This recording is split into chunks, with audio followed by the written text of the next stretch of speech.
This became a TikTok slash Instagram highlight in Singapore, probably overtaking any other iconic spot on the island.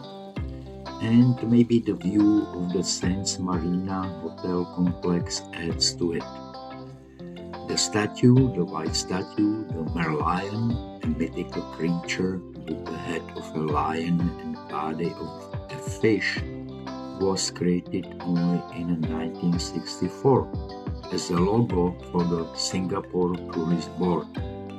The lion's head represents the legend of Sang Nila Utama, who supposedly saw a lion on the island and renamed it Singapura, meaning Lion City.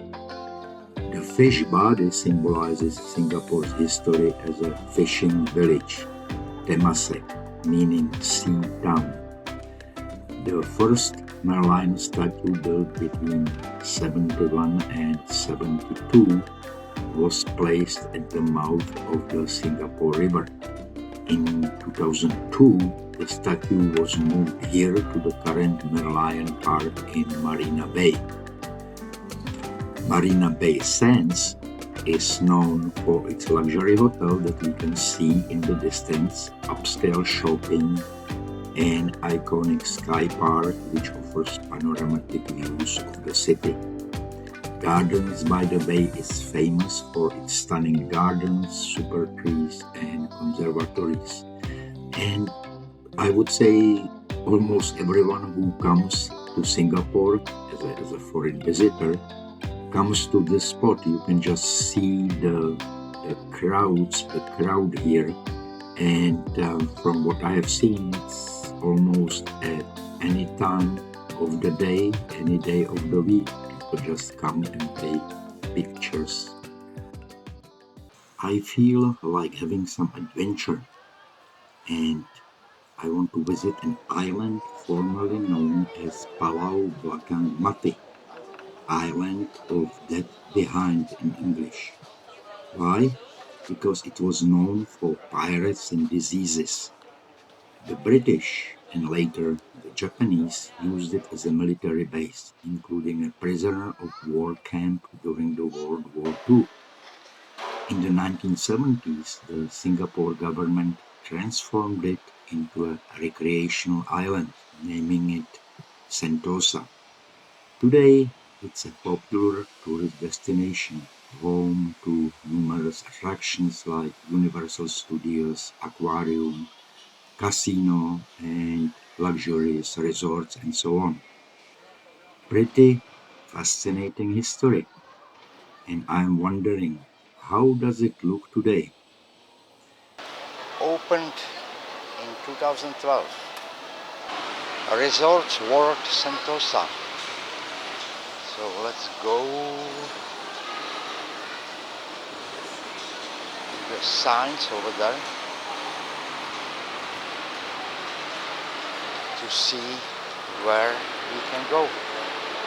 Universal Studios Singapore, Adventure Cove Water Park, Convention Center Casino, and the hotels. It really does not look like I'll spend much time here. Not really interested in the sea aquarium, even though I love sea aquariums. I just don't feel like I want to go and see another sea aquarium. And of course, Universal Studios, have to say it's not my cup of tea. Haven't visited in the US and definitely will not be visiting here in Singapore. For me, there are more important things I would like to see or revisit. Casino. Okay, let's have a look. Let's compare with Las Vegas. Harry Potter, Visions of Magic.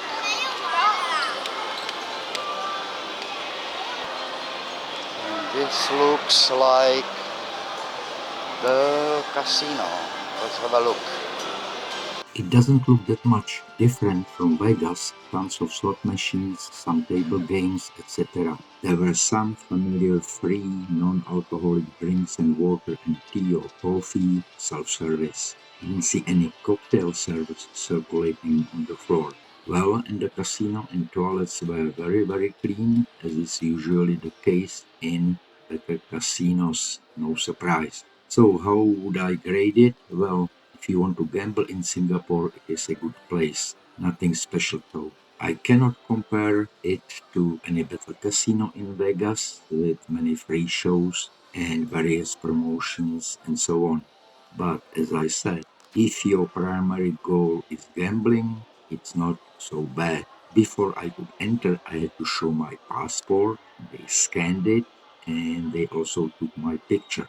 And here are some interesting information I found at the casino entrance. Singaporeans and the residents must have a valid entry levy to enter the casino premises and must be over 21 years old. Entry levies are strictly non-refundable and non-transferable. And in case you are wondering, one day levy is Singaporean dollars 150, which is like 114 American dollars, or you can get an annual levy for 3,000 Singaporean dollars, which is about 2,300 American dollars. An interesting fact, people in bankruptcy and people receiving financial aid from the Singapore government are automatically excluded from entering the casinos in Singapore. Actually, I think that's a good thing, don't you?